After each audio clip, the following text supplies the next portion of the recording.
So the next topic is equations of motion of center of mass. Equations of motion of center of mass. Centre of mass का equation of motion हमें निकालना होगा।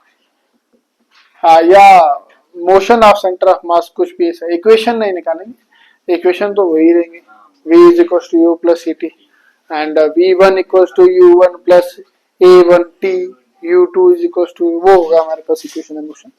हम देखेंगे इसका motion of centre of mass, सीधा सीधा सा मोशन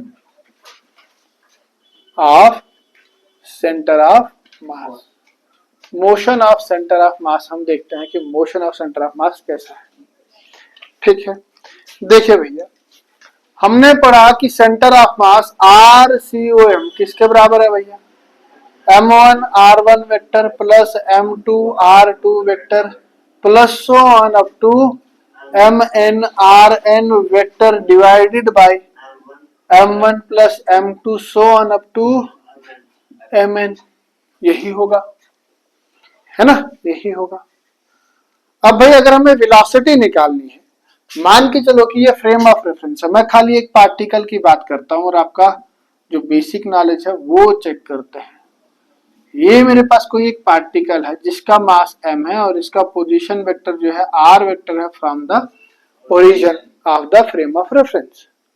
अगर मुझे इसका वेलोसिटी देखना है तो इसका वेलोसिटी कितना होगा, v will become equals to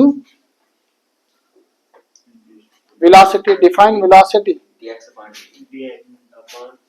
अरे यहाँ पे x और y की बात कर रहा हूँ मैं एक साथ में, dx अपॉन dt हो गया ना velocity along x axis.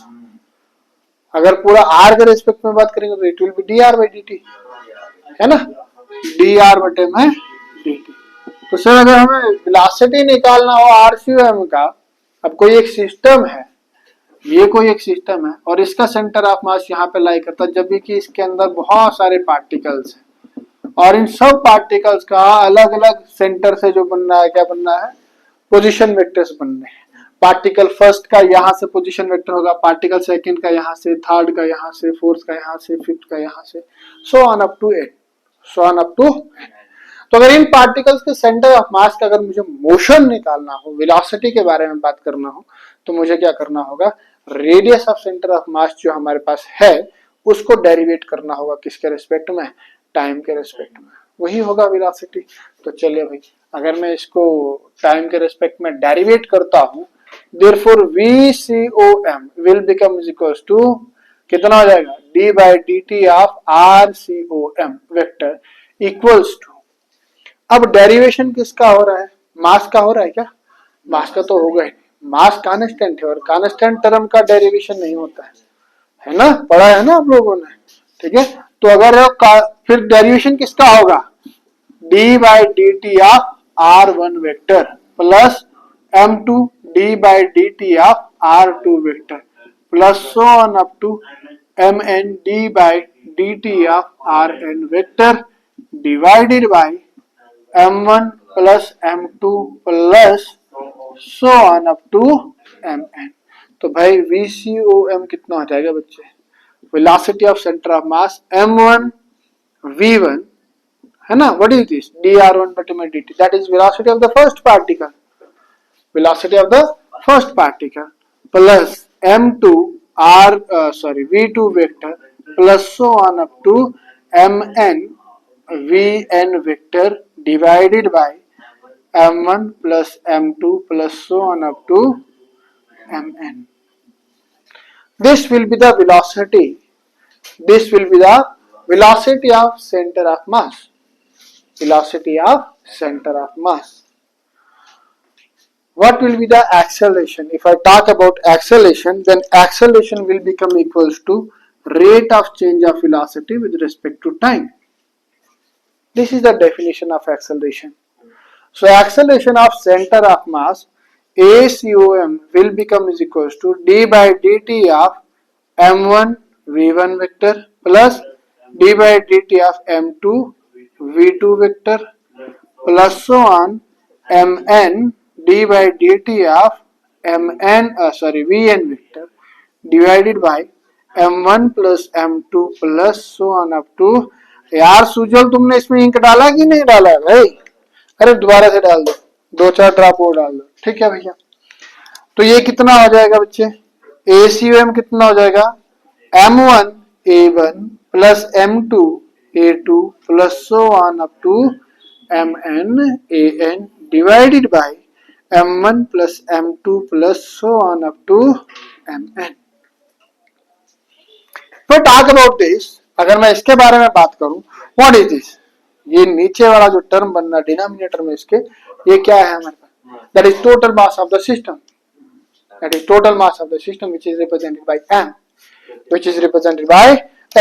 so ACOM देखना, यहां से ध्यान देना क्या होगा, M1A1 plus M2A2 plus up to MnAn divided by the total mass of the system, the total mass of the system.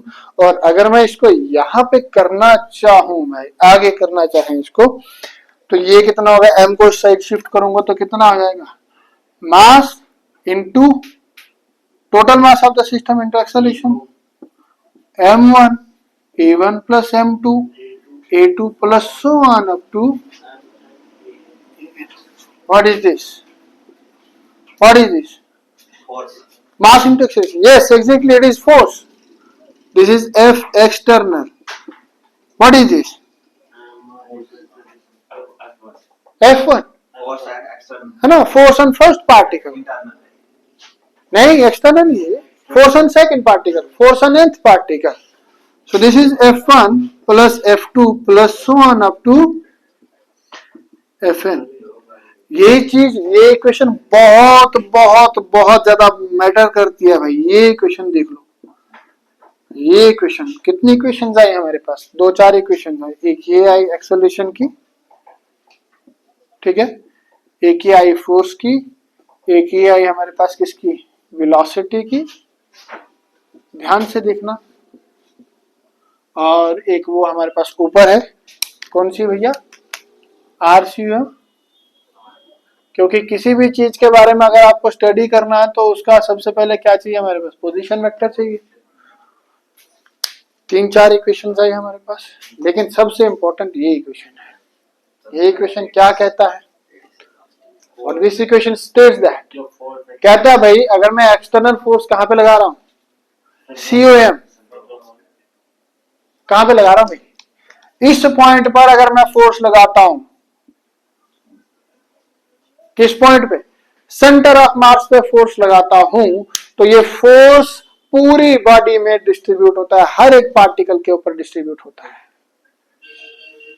देख लो, करके देख लो, ये मेरे पास पेन है, ये इसका सेंटर ऑफ मास है, सेंटर ऑफ मास पे अगर मैं फोर्स लगाता हूं तो पूरा बॉडी डिस्प्लेस हो रहा है, ऐसा हो रहा है कि नहीं। तो मैं इस पार्टिकल पे फोर्स नहीं लगा रहा हूं, इस पार्टिकल का फोर्स नहीं लगा, मैं खाली कहां पे फोर्स लगा रहा हूं, सेंटर में लगा रहा हूं। बाकी तो पार्टिकल्स खुद ब खुद उठ रहे हैं ना, बाकी के पार्टिकल्स क्या हो रहे हैं, खुद ब खुद उठ रहे हैं या नीचे बैठ रहे हैं। तो इसका मतलब अगर मैं सेंटर ऑफ मास पे फोर्स लगाता हूं तो पूरा का पूरा फोर्स किस में बढ़ जाता है, पूरी बॉडी में बढ़ जाता है, पूरे सिस्टम ऑफ पार्टिकल्स में बढ़ जाता है, सब पार्टिकल्स को बराबर फोर्स मिलती है, वो डिस्ट्रीब्यूट हो जाती है।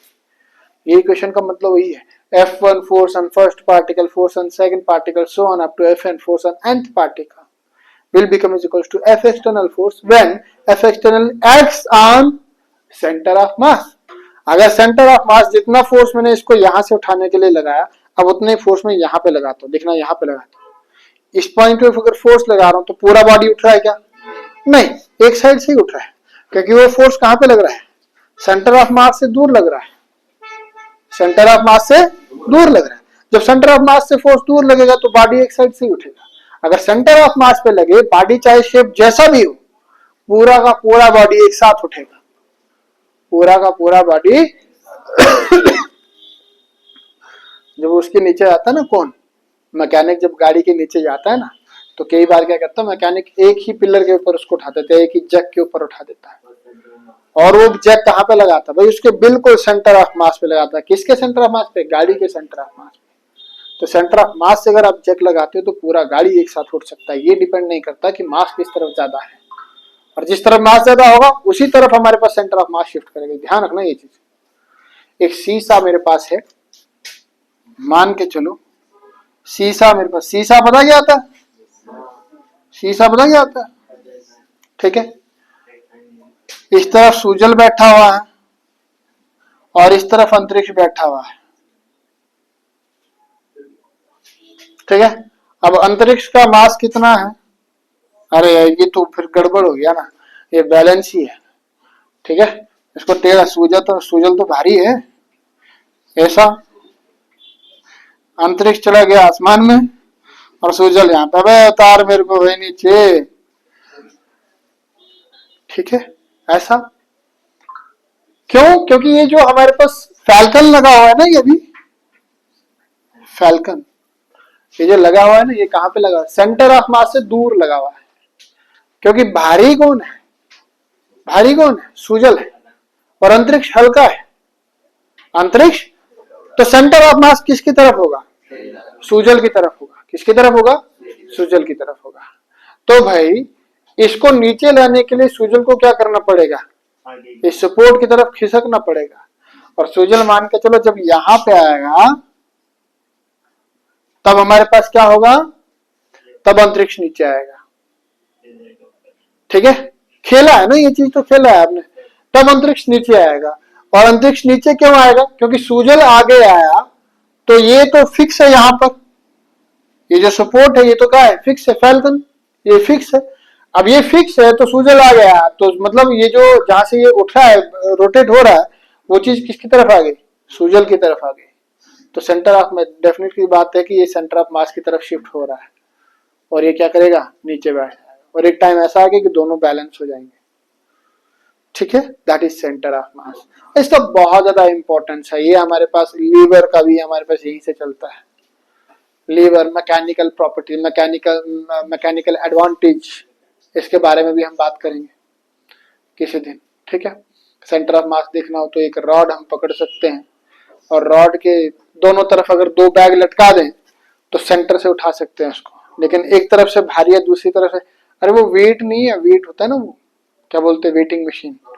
एक दूसरी होती है, उस तरफ इतना छोटा सा वेट डालते हैं, उसका इतना ज्यादा वेट मेजर करता है। ठीक है, चलो छोड़ो, जो भी है बाद में बात करेंगे इसके बारे में। ठीक है भैया, okay, these are the equations of centre of mass.